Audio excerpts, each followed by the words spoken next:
प्रिय छात्रों, आज हम अध्याय 9 गुरुत्वाकर्षण के एनसीईआरटी खंड 9.3 से 9.4 और उदाहरण 9.3 से 9.5 का तक का अध्ययन करेंगे।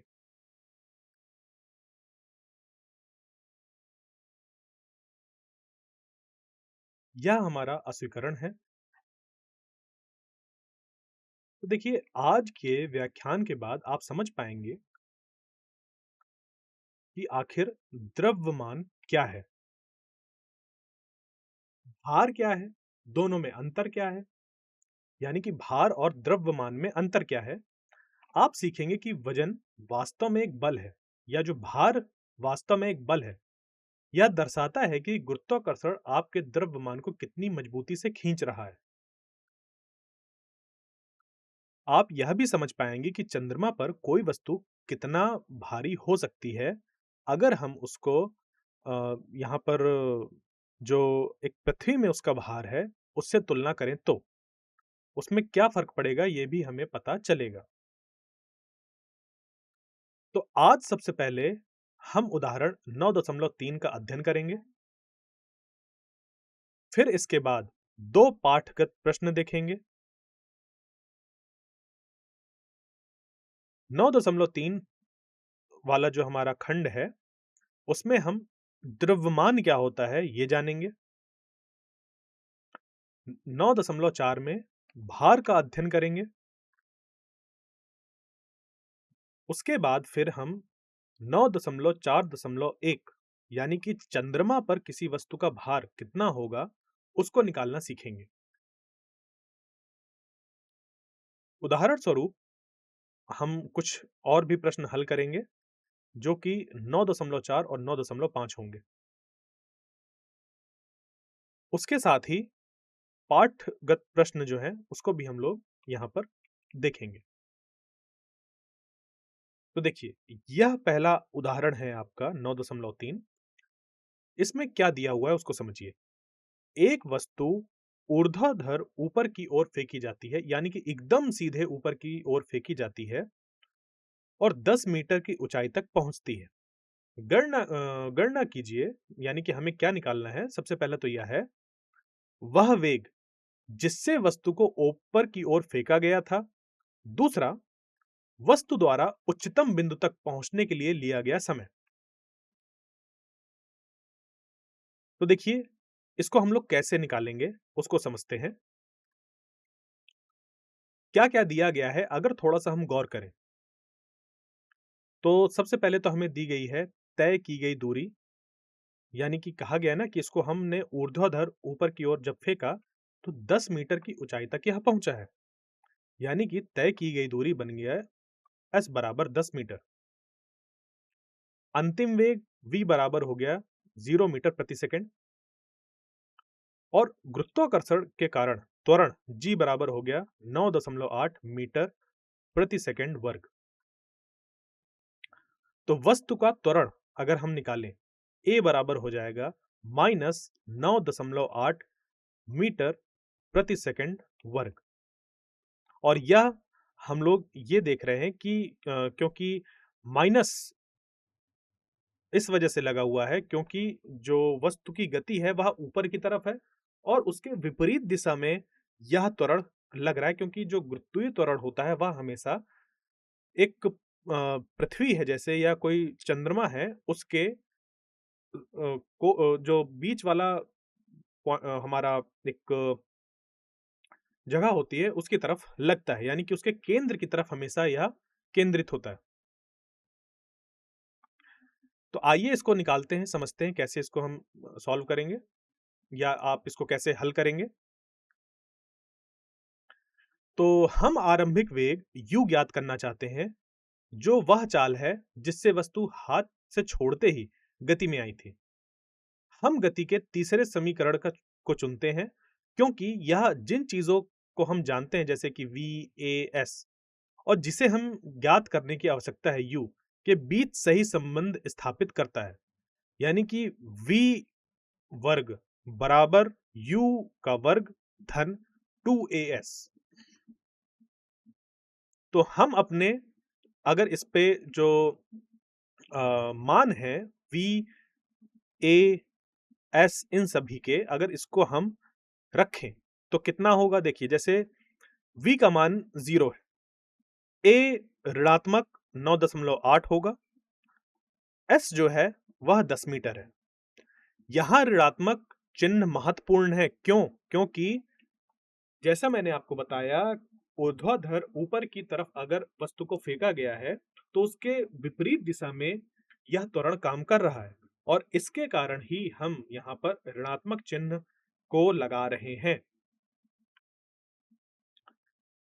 यानी कि इस समीकरण को अगर आप हल करेंगे, तो u का वर्ग बराबर हो जाएगा 2 गुणे 9.8 गुणे 10। अब आप जब इसको हल करेंगे तो ये बन जाएगा u बराबर वर्गमूल 196 मीटर प्रति सेकंड। और हम जानते हैं 196 किसका वर्ग होता है? वह होता है 14 का। यानी कि अगर हमें 196 का वर्गमूल निकालना है तो यह हो जाएगा u बराबर 14 मीटर पर सेकंड या 14 मीटर प्रति सेकंड। तो देखिए इस पे अब हमें दूसरी चीज जो निकालनी है वह क्या है कि वस्तु द्वारा उच्चतम बिंदु तक पहुंचने में लगा समय। तो हमें यह पता करने की आवश्यकता है कि वस्तु हवा में कितने समय तक रही, यानी कि फेंके जाने से लेकर शीर्ष बिंदु तक पहुंचने पर उसने कितना समय अपना जो है वो यहां पर दिया। तो यह v बराबर हो जाएगा u धन at।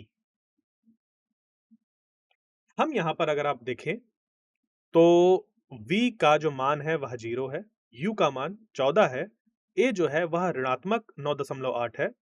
अगर इनको हम यहां पर रखते हैं, फिर हम t के लिए सरल बीजगणित समस्या हल अगर करें, क्योंकि यह एक अब सरल बीजगणित समस्या हमारे लिए रह गई है। 0 बराबर 14 धन यहाँ अंदर ऋण 9.8 है गुणे टी। तो यह एक बहुत ही आसान सी बीजगणितीय समस्या बन गई है। यानी कि टी बराबर निकल कर आ जाएगा 1.43 सेकेंड्स। इस प्रकार प्रारंभिक वेग u बराबर 14 मीटर प्रति सेकेंड और दूसरा है लिया गया समय t बराबर 1.43 सेकेंड। तो यहां पर अगर हम मुक्त पतन देखिए जैसे कि अब यहाँ पर अगर हम मुक्त पतन की बात करें तो मुक्त पतन क्या होता है अगर हमें ये निकालना है, यानी कि यह जो अगला प्रश्न है इस पे अगर हम मुक्त पतन निकालें तो आखिर इससे मतलब क्या है, इसका क्या मतलब होता है, इसको हमें थोड़ा सा समझना है।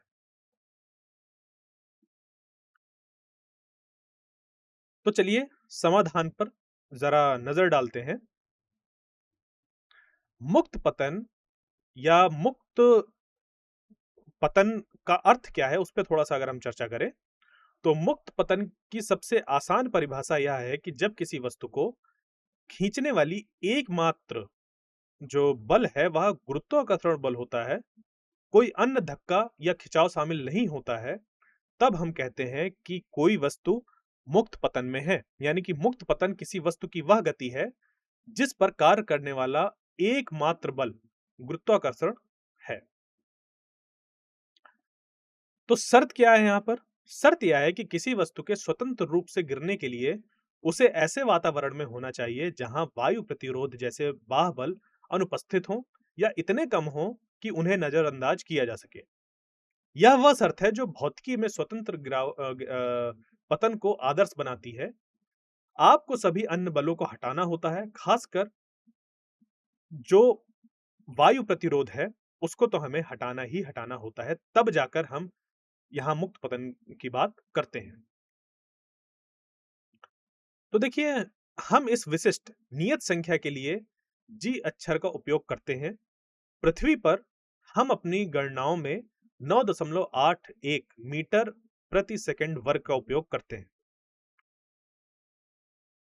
यहां कुछ उदाहरण दिए गए हैं कि ये नियम कब लागू होते हैं। जैसा कि मान लीजिए उदाहरण स्वरूप एक पैराशूट जो पहनकर कूदने वाला स्काई डाइवर होता है, या आप बोल सकते हैं पैराशूट पहनकर कूदने वाला जो खिलाड़ी होता है, ज्यादातर समय तक मुक्त रूप से गिरता है जब तक कि वह पैराशूट नहीं खींचता या नहीं खोलता। यानी कि हम आमतौर पर प्रारंभिक गणना के लिए छोटे हवा प्रतिरोध को अनदेखा कर देते हैं। तो होगा क्या कि इस तरीके में जब अ, जो पैराशूट वाला पहनकर जो कूदने वाला स्काई डाइवर था, जब उसने वहां से छलांग लगाई तो क्या हुआ? शुरुआत में हमने ये माना कि उसमें एक मुक्त पतन हो रहा था। जब उसने पैराशूट खोला तब जाकर कहीं उस पे एक हवा की वजह से प्रतिरोध लग रहा था, या फिर मान लीजिए कक्षा में एक अंतरिक्ष यान मौजूद है, यानी कि पृथ्वी के चारों तरफ घूमता हुआ एक अंतरिक्ष यान है, वो अपनी कक्षा में क्या कर रहा है? घूम रहा है। तो उसमें भी वह मुक्त पतन के अवस्था में ही होता है, या निर्वात में किसी ऊंचाई से गिराई गई वस्तु शामिल है, तो इन सब में मुक्त पतन हो रहा होता है। अब अगला प्रश्न, गुरुत्व के कारण त्वरण से आपका क्या तात्पर्य है, या गुरुत्वीय त्वरण जिसे हम बोलते हैं उसका क्या अर्थ है, उसका क्या अभिप्राय है? तो चलिए इस पे हम अगर थोड़ा सा ध्यान दें,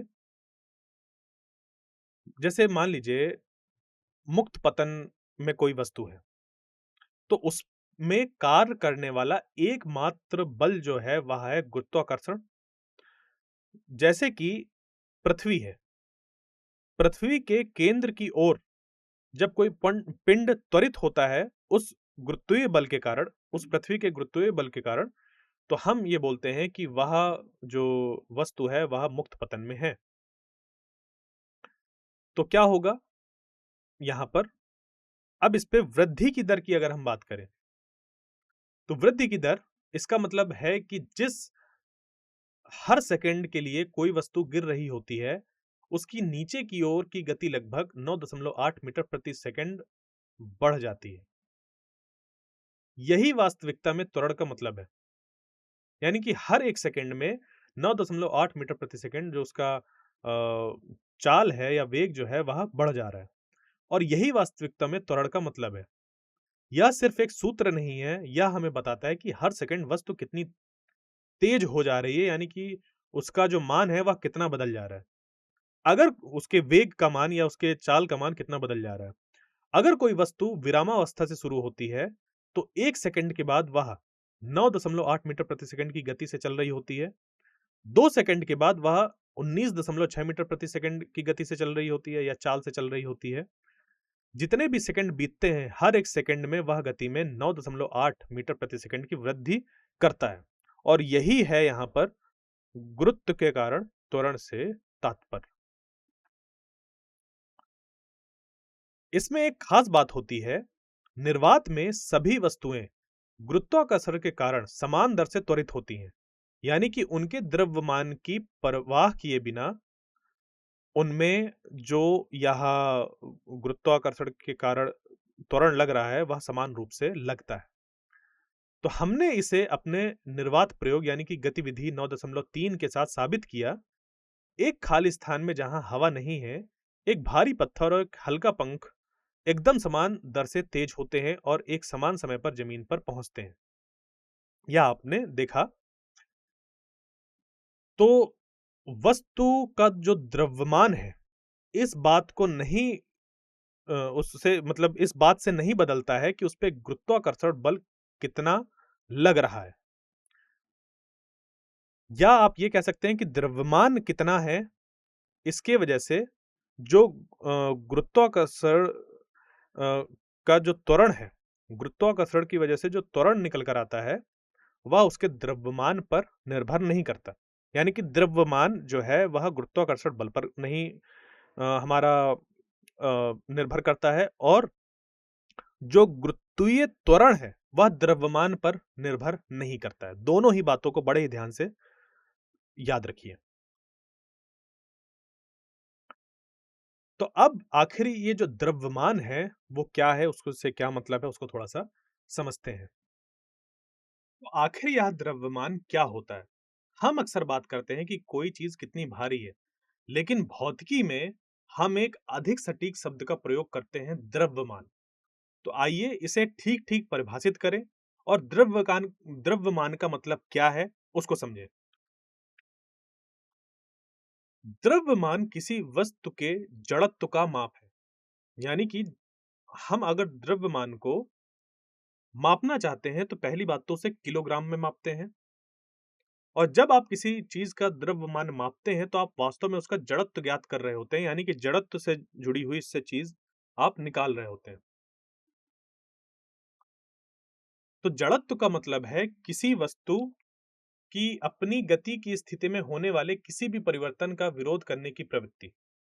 और जड़त्व वह तरीका है जिससे वस्तुएं धक्का लगने, खींचे जाने, तेज होने या धीमी होने का विरोध करती हैं। हर चीज वैसा ही करती रहना चाहती है जैसा वो कर रही होती है, यानी कि वह जिस अवस्था में है उसी अवस्था में ही रहने की कोशिश करती है।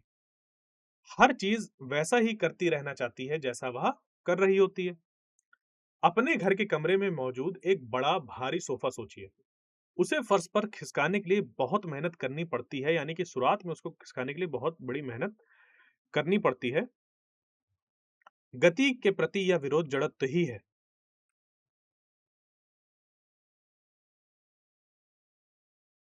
अब द्रव्यमान जितना अधिक होगा, वस्तु की जड़त्व उतनी ही अधिक होगी।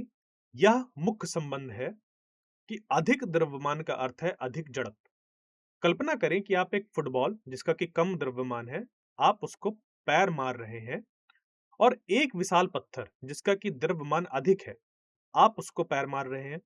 तो पत्थर की जड़त्व तो बहुत अधिक होती है। यह आपके पैर के द्वारा लगाए गए जो भी अवस्था में बदलाव के लिए जो भी आपने उसपे चीज़ करी है, उसका वो विरोध करता है और आसानी से नहीं हिलता है। तो याद रखें, द्रव्यमान यह मापने का तरीका है कि कोई वस्तु अपनी गति या दिशा को बदलने में कितनी ज़िद्दी है। हमने अभी-अभी द्रव्यमान को परिभाषित किया है कि यह किसी वस्तु में कितनी सामग्री है और उसकी गति में जड़ता द्रव्यमान की एक बहुत महत्वपूर्ण विशेषता यह है कि कभी नहीं बदलता, चाहे आप ब्रह्मांड में कहीं भी हों। द्रव्यमान वही रहता है। आप इस बात को गाँठ बाँध लीजिए। कहते हैं ना कि इस चीज़ को ध्यान रखिए, हमेशा याद रखिए, तो आप उस बात के लिए गाँठ बाँध लीजिए कि द्रव्यमान वही रहता है, वस्तु चाहे कहीं भी स्थिति हो, यानी कि ब्रह्मांड में आप उस वस्तु को कहीं पर भी ले जाएँ, उसका जो द्रव्यमान है वो वही रहता है, अगर उस वस्तु को 2 टुकड़ों में नहीं बाँट दिया गया या उसके साथ छेड़छाड़ नहीं की गई है तो। यह एक मौलिक नियम है, यानी कि जैसे कोई वस्तु है, उसमें पदार्थ की मात्रा कहीं और चले जाने से जादुई रूप से गायब नहीं हो जाती। यानी कि द्रव्यमान स्थिर रहता है। ऐसा नहीं होता ना कि जैसे मान लीजिए कि आप एक जगह पर हैं, फिर दूसरी जगह पर गए और उसमें क्या हुआ कि आपका जो द्रव्यमान है वो बदल जाए, ऐसा नहीं होता। यानी कि आप सुबह उठे और स्कूल तक पहुँचे और आपका द्रव्यमान बदल गया, ऐसा नहीं होता। तो जो कोई वस्तु है, उसका द्रव्यमान जगह के परिवर्तन होने के कारण नहीं बदलता है। किसी और कारण से बदल सकता है, परंतु जगह में बदलाव के कारण ऐसा नहीं हो सकता। तो हम जानते हैं कि आपका द्रव्यमान यहाँ पृथ्वी पर किलोग्राम की एक निश्चित संख्या है। यदि आप चंद्रमा की यात्रा करते हैं तो आपके शरीर में परमाणुओं और अणुओं की संख्या समान ही रहती है, यानी कि आपका द्रव्यमान नहीं बदलता। यहाँ तक कि अगर आप दूर गहरे अंतरिक्ष में भी हों, तो भी आप उसी सामग्री, उसी चीज़ से बने होते हैं। मुख्य बात यह है कि द्रव्यमान वस्तु का एक आंतरिक गुण है और इस बात पर निर्भर नहीं करता है कि अन्य वस्तुओं के संबंध में कहाँ स्थित है। तो द्रव्यमान के बारे में इन महत्वपूर्ण बिंदुओं को चलिए संक्षेप में देखते हैं। आपको ध्यान रखना है इन बातों का एक द्रव्यमान के बारे में। पहला तो यह है कि द्रव्यमान पदार्थ का एक मूलभूत गुण है। वह परिभाषित करता है किसी वस्तु के जड़ता को या स्थान या गुरुत्वाकर्षण बल से स्वतंत्र है, यानी कि वह उस पर जो है वो निर्भर नहीं करता है। इसका मतलब है कि द्रव्यमान स्थिर है और एक स्थान से दूसरे स्थान पर नहीं बदलता, यानी कि किसी वस्तु को अगर आप उसके स्थान में परिवर्तन लाते हैं, तो उसमें द्रव्यमान नहीं बदलता है उसका। तो आइए जो पृथ्वी का आकर्षण है, पृथ्वी के द्वारा आकर्षण है और जो भार है, उसमें क्या संबंध है उसको थोड़ा-सा समझते हैं। तो हम अब देखेंगे कि पृथ्वी उस द्रव्यमान को कैसे अंतःक्रि से के साथ कैसे अंतःक्रिया करती है, जो हमें भार की परिभाषा पर ले जाता है। हम सभी गुरुत्वाकर्षण के बारे में परिचित हैं। पृथ्वी क्योंकि एक विशाल, भारी वस्तु है, उसका जो द्रव्यमान है वह बहुत ज़्यादा है और यह हर चीज़ को एक अदृश्य बल के साथ अपने केंद्र की ओर खींचती है। अगर आप हवा में ऊपर की ओर कूदते हैं, तो यह बल तुरंत आपको वापस ज़मीन पर खींच लेता है। तो क्योंकि हम यहाँ पर भार को समझ रहे हैं, भार क्यों आ रहा है, पृथ्वी के कारण आ रहा है या कोई दूसरे जो अंतःग्रही हमारे चीज़ें मौजूद हैं, उनकी वजह से, तो पृथ्वी प्रत्येक वस्तु को एक निश्चित बल से अपनी ओर आकर्षित करती है और उसी आकर्षण को हम भार से परिभाषित करते हैं। तो आखिर भार क्या है, वही हम समझ रहे हैं यहाँ पर। यानी कि इस खिंचाव की ताकत, यानी कि इस खिंचाव का कारण क्या है, बल है। तो हर वस्तु के लिए हमेशा समान नहीं होती है। यह 2 विशिष्ट कारकों पर निर्भर करती है। वस्तु का द्रव्यमान, अर्थात जितना अधिक द्रव्यमान किसी वस्तु के होता है, उतनी अधिक चीज़ों से वह बनी होती है, क्योंकि हम यही कहेंगे। तो पृथ्वी उसे उतना ही अधिक खींचती है। हमारी पिछली गतिविधि का जो भारी पत्थर हल्के कागज के टुकड़ों की तुलना में अधिक खिंचाव महसूस करता है, वह कुछ वैसा ही है। फिर बात आती है कि जो भार है वह गुरुत्वीय त्वरण पर निर्भर करता है और गुरुत्वीय त्वरण वस्तु के जो द्रव्यमान है उस पर निर्भर नहीं करता है। तो ध्यान रखिएगा, किसी वस्तु पर लगने वाला जो भार है, वह पृथ्वी की वजह से जो गुरुत्वीय त्वरण उस पर लग रहा है, उस पर निर्भर करता है और उस वस्तु का जो खुद का द्रव्यमान m है, उस पर निर्भर करता है। और गुरुत्वीय त्वरण जो है, वह किसी भी तरीके से जो वस्तु का द्रव्यमान है, उस पर निर्भर नहीं करता है। तो बहुत ही अ, आसान सी चीज़ें हैं ये, इसको बस आपको थोड़ा-सा ध्यान रखना है। अब भार की परिभाषा क्या है? अगर इसको हम देखें तो भार का अर्थ क्या है? इसको थोड़ा समझते हैं। तो देखिए क्या है कि हमने द्रव्यमान के बारे में बात की है और हमने गुरुत्वाकर्षण बल के बारे में भी बात की है। अब हम भार की वैज्ञानिक परिभाषा प्राप्त करने के लिए उन्हें एक साथ रखने वाले हैं। भार केवल एक बल है। यह पृथ्वी के गुरुत्वाकर्षण के द्वारा आपको नीचे की ओर खींचने का बल है। जब आप एक तराजू पर खड़े होते हैं, तो तराजू आपका द्रव्यमान नहीं माप रही होती है। यह माप रही होती है कि पृथ्वी आपको कितने जोर से नीचे की ओर खींच रही है। यह खिंचाव ही आपका भार है। देखिए, क्या आपको न्यूटन का प्रसिद्ध गति का नियम, द्वितीय नियम याद है? यह हमें बताता है कि एक निश्चित द्रव्यमान m को एक निश्चित त्वरण a से गति में लाने के लिए कितना बल आवश्यक होता है।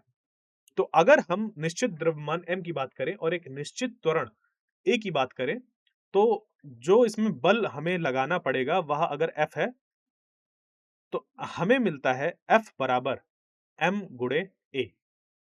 यह एक सार्वभौमिक नियम है जो सभी चीजों पर लागू होता है। जो गति में होती हैं या जिन पर बल लगाया जाता है। यानी कि जब हम गिरती हुई वस्तुओं या फिर सीधे सी धरती पर रखी वस्तुओं के बारे में बात करते हैं, तो हमारी दिलचस्पी केवल गुरुत्वाकर्षण के कारण होने वाले त्वरण में होती है, जिसे हम जी कहते हैं। हम न्यूटन के सामान्य नियम को लाते हैं और उसे गुरुत्वाकर्षण के लिए विशिष्ट बना देते हैं। अगर हम सूत्र में सामान्य त्वरण ए को जी से बदल देते हैं, यह नया सूत्र F बराबर m गुणा जी, यानी कि यह भार का वैज्ञानिक सूत्र बन जाता है। इस समीकरण में बल वस्तु का भार है। ये जो बल F है वह बन गया वस्तु का भार, यानी कि वस्तु का भार हमारा परिभाषित हो गया m गुणा जी, जिसको कि हम mg भी कह देते हैं। अब भार एक बल के रूप में अगर हम देखें, तो भार को पृथ्वी द्वारा किसी वस्तु पर लगाए गए आकर्षण बल के रूप में परिभाषित किया जाता है। भार को W द्वारा दर्शाया जाता है। और हमारे पिछले पाठ में हमने देखा कि बल बराबर होता है द्रव्यमान गुणा गुरुत्वाकर्षण त्वरण या गुरुत्वीय त्वरण। चूंकि भार वही बल है, हम केवल F को W से बदल देते हैं, इसलिए W बराबर बन जाता है m गुणा जी। तो गुरुत्वाकर्षण आपको ऊपर की ओर नहीं खींचता है, यह हमेशा सीधे पृथ्वी के केंद्र की ओर खींचता है। इसके कारण आप कह सकते हैं भार हमेशा ऊर्ध्वाधर नीचे की ओर कार्य करता है, यानी कि भार एक बल है जो ऊर्ध्वाधर नीचे की ओर कार्य करता है।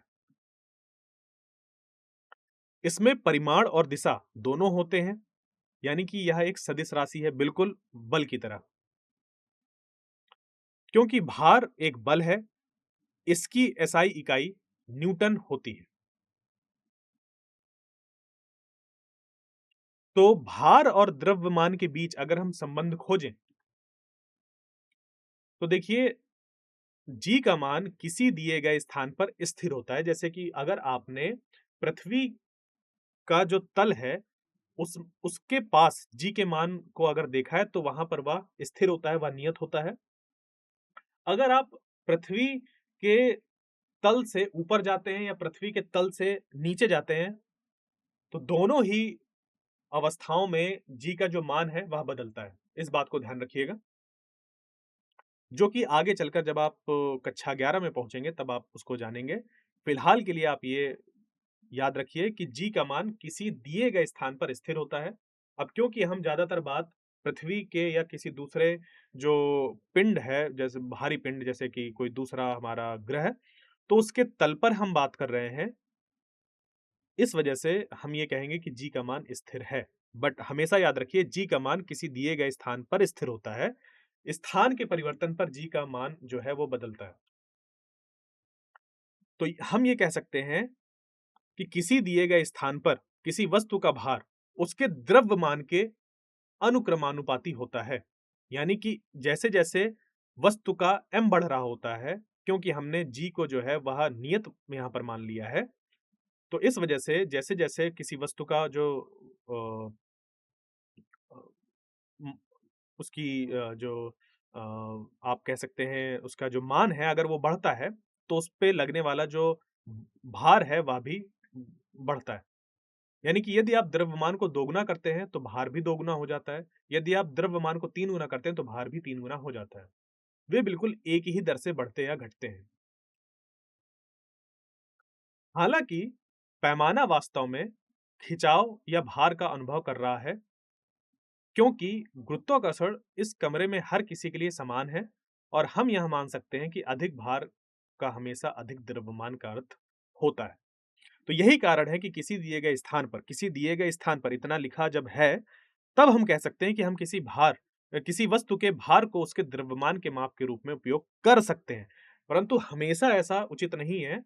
तो ध्यान रखिएगा, भार और द्रव्यमान अलग-अलग चीजें होती हैं। अगर हम किसी दिए गए स्थान की बात कर रहे हैं, तब हम बोल सकते हैं कि किसी वस्तु के भार और उसके द्रव्यमान को हम एक माप के रूप में उपयोग कर सकते हैं। परंतु ऐसा हमेशा सही नहीं है।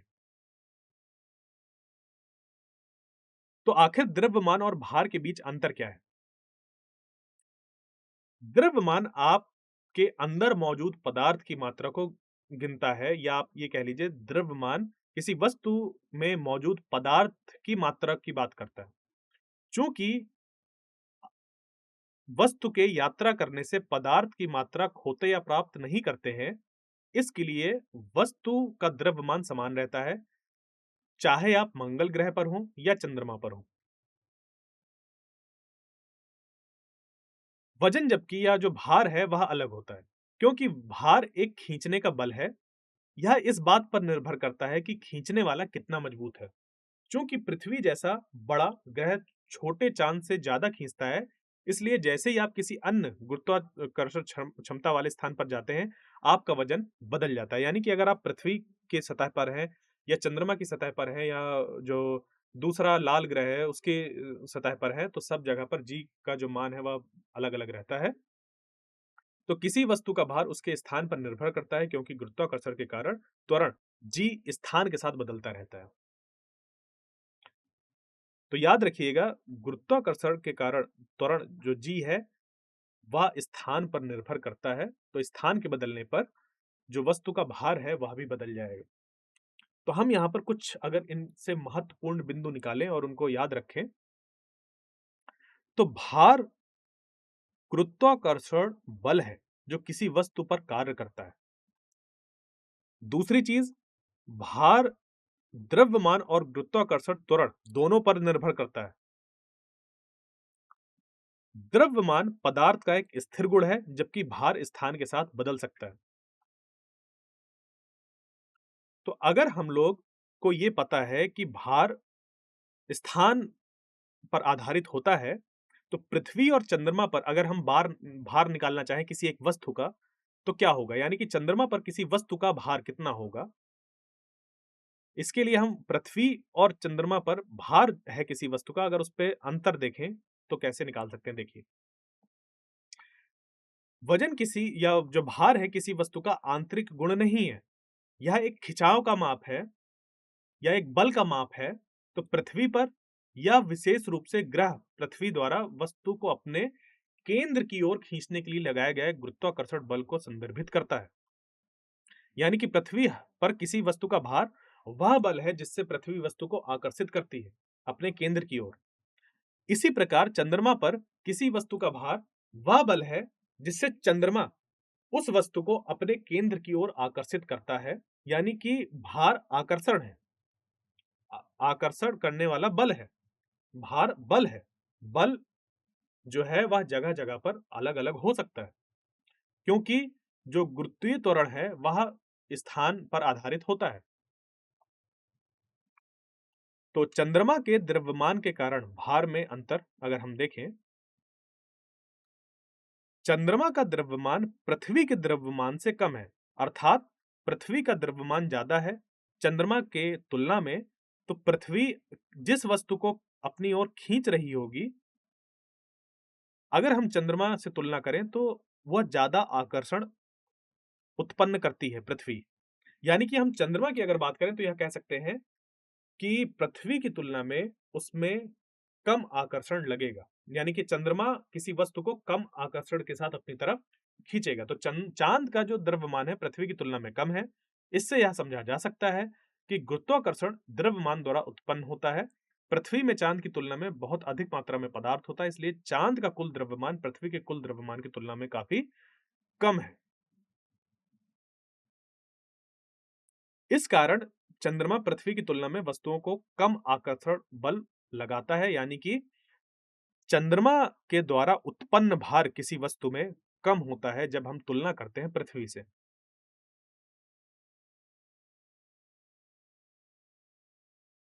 तो आइए चलिए अब हम देखते हैं, जब कोई वस्तु चंद्रमा पर होती है तो उसके भार की गणना करने के लिए हम किस विशिष्ट गणितीय संकेतन का उपयोग करते हैं। मान लीजिए वस्तु का द्रव्यमान है m। मान लीजिए चंद्रमा पर वस्तु का भार Wm है। मान लीजिए चंद्रमा का द्रव्यमान कैपिटल mm है और इसकी त्रिज्या rm है। यहाँ पर जो छोटे-छोटे अक्षरों में m लिखा हुआ है, वह बता रहा है कि हम चंद्रमा की बात कर रहे हैं, यानी कि मून की बात कर रहे हैं।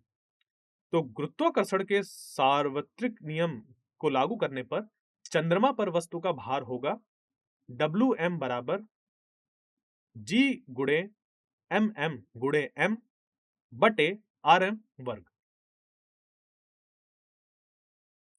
और पृथ्वी पर अगर हम भार निकालना चाहें उसी वस्तु का, तो मान लीजिए उसी वस्तु का पृथ्वी पर भार We है। उसी वस्तु की बात हो रही है, यानी कि जो उसका द्रव्यमान होगा वह बराबर ही रहेगा। और मान लीजिए पृथ्वी का द्रव्यमान m है और इसकी त्रिज्या r है। तो समीकरण 9.9 यानी कि G बराबर कैपिटल G m बटे r वर्ग और 9.15 जो कि है W बराबर m गुणे G से हमें प्राप्त होता है। तो We बराबर हो जाएगा G गुणे m बटे कैपिटल R वर्ग। और पृथ्वी और चंद्रमा के द्रव्यमान और त्रिज्याएं हमने अभी देख ही ली। और उसमें अगर अगर हम ये देखें कि पृथ्वी के द्रव्यमान और त्रिज्याएं का मान कितना है, तो द्रव्यमान पृथ्वी का होता है m बराबर 5.98 गुणे 10 की घात 24 किलोग्राम और त्रिज्या होती है 6.37 गुणे 10 की पावर 10 की घात 6 मीटर। और चंद्रमा में यही जो मान होते हैं वो कुछ ऐसे होते हैं कि द्रव्यमान mm बराबर हो जाता है 7.36 गुणे 10 की घात 22 किलोग्राम और त्रिज्या Rm बराबर हो जाती है 1.74 गुणे 10 की घात 6 मीटर। तो चंद्रमा और पृथ्वी पर भार की अगर हम गणना करें, क्या मिलेगा?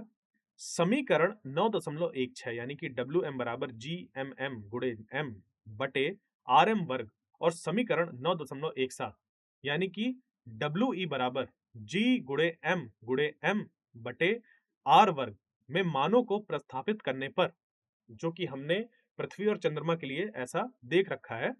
यहाँ पर ध्यान दीजिएगा 5.98 गुणे 10 की घात 24 और 6.37 गुणे 10 की घात 6 और चंद्रमा के लिए 7.36 गुणे 10 की घात 22 है और 1.74 गुणे 10 की घात 6 है। ध्यान दीजिएगा इसको। तो जब इन मानों को हम यहाँ पर रखेंगे तो Wm बराबर हो जाएगा G गुणे 7.36 गुणे 10 की घात 22 गुणे m बटा 1.74 गुणे 6 की घात 6 का होल वर्ग। तो Wm बराबर हो जाएगा 2.431 गुणे 10 की घात ऋण 6 G गुणे m। इसको हमने हल करके लिख लिया। और इसी तरीके से बिल्कुल हम अगला कदम यह करेंगे कि पृथ्वी के लिए भी वह पूरी तरह तरीके से इसको हल करेंगे। जो मान है उनको रखेंगे और We का जो यहाँ पर हमारा मान है वह निकल कर आ जाएगा 1.474 गुणे 10 की घात ऋण 5 G गुणे m। m यहाँ पर वस्तु का द्रव्यमान है और जो यहाँ पर कैपिटल G है वह हमारा जो एक जिसको हम अंग्रेजी में यूनिवर्सल ग्रेविटेशनल कांस्टेंट बोलते हैं, वो चीज है। तो अंग्रेजी में इसको ऐसा बोलते हैं, यूनिवर्सल ग्रेविटेशनल कांस्टेंट।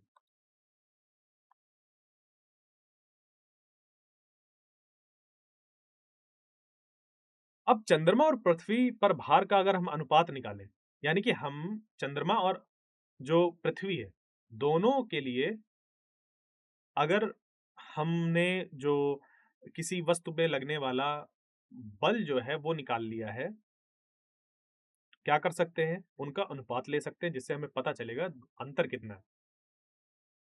तो समीकरण 9.18 ए और समीकरण 9.18 बी, Wm और We जो हम लोगों ने निकाले थे, इनको विभाजित अगर हम कर दें तो Wm बटे We बराबर हो जाएगा 2.431 गुणे 10 की घात ऋण 6 बटा 1.474 गुणे 10 की घात ऋण 5।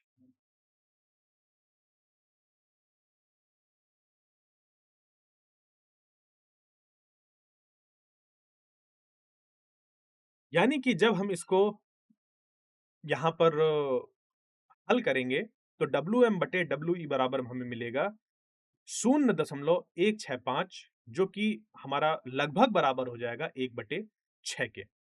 यानी कि किसी वस्तु का भार अगर पृथ्वी में 6 है, तो चंद्रमा में उसी वस्तु का जो भार है वह 1 के बराबर होता है। यानी कि अगर पृथ्वी पर 60 है, तो चंद्रमा में 10 होगा। यानी कि अगर 60 न्यूटन पृथ्वी में है, तो 10 न्यूटन होगा चंद्रमा में। इसका अर्थ है कि चंद्रमा पर भार लगभग बराबर होता है 1/6 गुणे पृथ्वी पर भार। और ये बहुत ही हमारा एक बढ़िया निष्कर्ष है, जिसको कि आपको याद रखना है।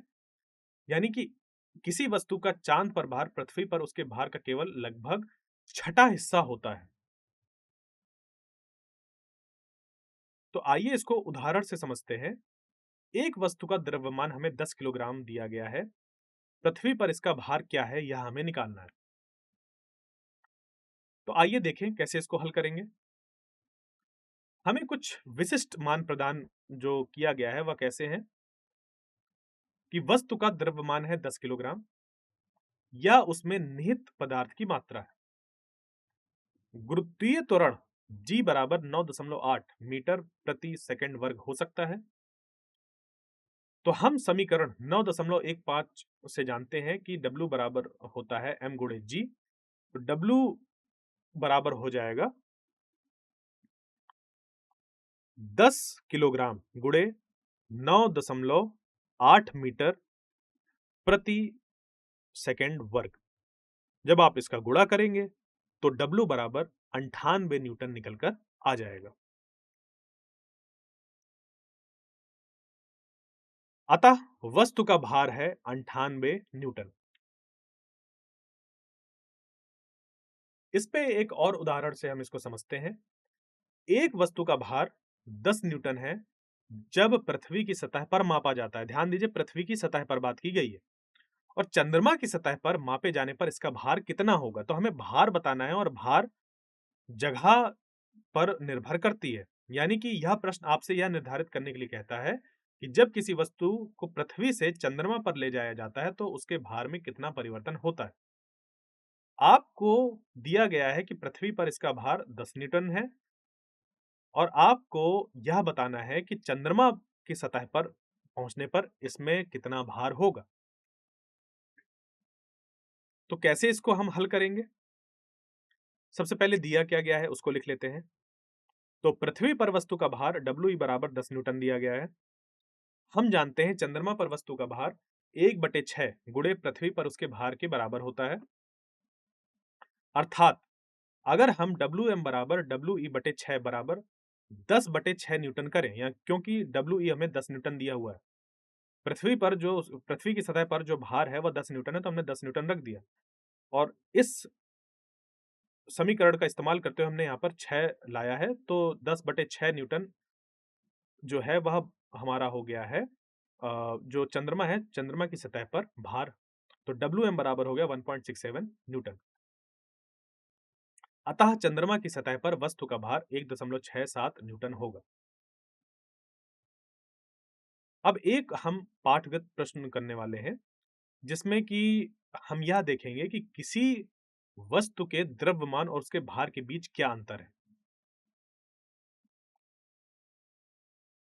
द्रव्यमान और भार। भार एक बल होता है, द्रव्यमान उसके अंदर निहित जो पदार्थ है उसका एक तरीके से जो हम नापते हैं वो है। तो देखिए, इसको हम कुछ इस तरीके से परिभाषित कर सकते हैं द्रव्यमान और भार को। फिर स्थिरता, मापन इकाई, प्रकृति, सूत्र और जो शून्य मान है उसकी अगर हम बात करें तो देखिए कैसा होता है। आप यहाँ पर अगर ध्यान दें तो द्रव्यमान और भार अलग-अलग भौतिक गुण हैं, जो यह वर्णित करते हैं कि कोई वस्तु पदार्थ और गुरुत्वाकर्षण के साथ कैसे अंतःक्रिया करती है। तो यहाँ पर अगर आप देखें द्रव्यमान की परिभाषा, तो किसी वस्तु में पदार्थ की मात्रा को हम द्रव्यमान से बताते हैं, जबकि भार क्या होता है कि जब किसी वस्तु के द्रव्यमान पर गुरुत्वाकर्षण के द्वारा एक बल लगता है, तो हम उसको भार कहते हैं।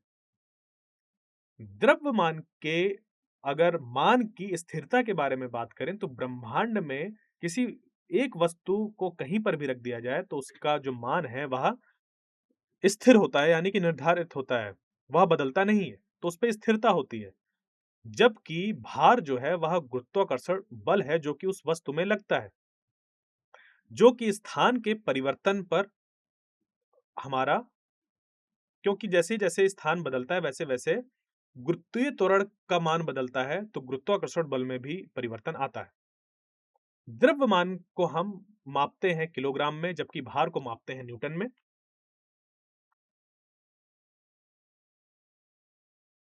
और इस तरीके से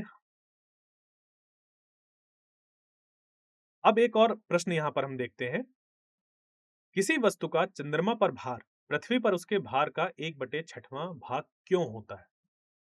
जिसको कि हम लोग ने पहले ही सारी चीज़ें हल करके देखी हैं बट हम एक मतलब लेकिन एक बार हम और इसको समझते हैं। तो देखिए कैसे हम इसको निकालेंगे। गुरुत्वाकर्षण बल या जो भार है किसी वस्तु पर गुरुत्वाकर्षण बल है। इसलिए यह वस्तु के द्रव्यमान और उस गुरुत्वाकर्षण क्षेत्र दोनों पर निर्भर करता है जिसमें वह है। यानी कि हमें याद रखना है कि वजन या जो भार है, वह गुरुत्वाकर्षण की वजह से जो खिंचाव है, उसके लिए एक शब्द है। यह पता लगाने के लिए कि खिंचाव कितना मजबूत है, आपको 2 चीज़ों को देखना होगा। वस्तु में कितना द्रव्यमान है, यानी कि उसका जो द्रव्यमान है आपको वो पता रहना चाहिए और उस विशिष्ट स्थान पर गुरुत्वीय त्वरण कितना है। तो गुरुत्वाकर्षण एक ग्रह या चंद्रमा के आकार और भारी जो उसके द्रव्यमान है उससे आता है। चंद्रमा पृथ्वी से बहुत छोटा है और इसमें बहुत कम पदार्थ है क्योंकि इसके पास कम द्रव्यमान है और अलग आकार है, इसलिए उसके पास चीजों को खींचने के लिए पृथ्वी जैसी शक्ति नहीं होती। यानी कि चंद्रमा का पृथ्वी की तुलना में बहुत कम द्रव्यमान है और एक छोटी त्रिज्या भी है। ये कारक मिलकर जो चंद्रमा के सतह पर गुरुत्वीय त्वरण है, वह लगभग पृथ्वी का लगभग 1/6 भाग होता है। यानी कि पृथ्वी की सतह पर जो गुरुत्वीय त्वरण होता है, उसके मुकाबले सिर्फ 1/6 भाग बराबर ही होता है चंद्रमा के सतह में गुरुत्वीय त्वरण। यानी कि भार पर अगर हम प्रभाव देखें, तो चूंकि चंद्रमा पर गुरुत्वाकर्षण बल बहुत कमजोर होता है, किसी वस्तु का भार वहां कम हो जाता है, भले ही उसका द्रव्यमान समान रहता है। और यही मुख्य मुख्य निष्कर्ष है, क्योंकि गुरुत्वाकर्षण बल चंद्रमा पर 6 गुना कमजोर होता है और इसी से आप कह सकते हैं कि द्रव्यमान भले ही नहीं बदलता, परंतु जो भार है पृथ्वी से चंद्रमा पर जाने पर 1/6 हो जाता है। मैं आशा करता हूं जो चीजें मैंने आपको समझाई हैं समझ पर आई होंगी। मिलते हैं अगले व्याख्यान में, तब तक के लिए धन्यवाद।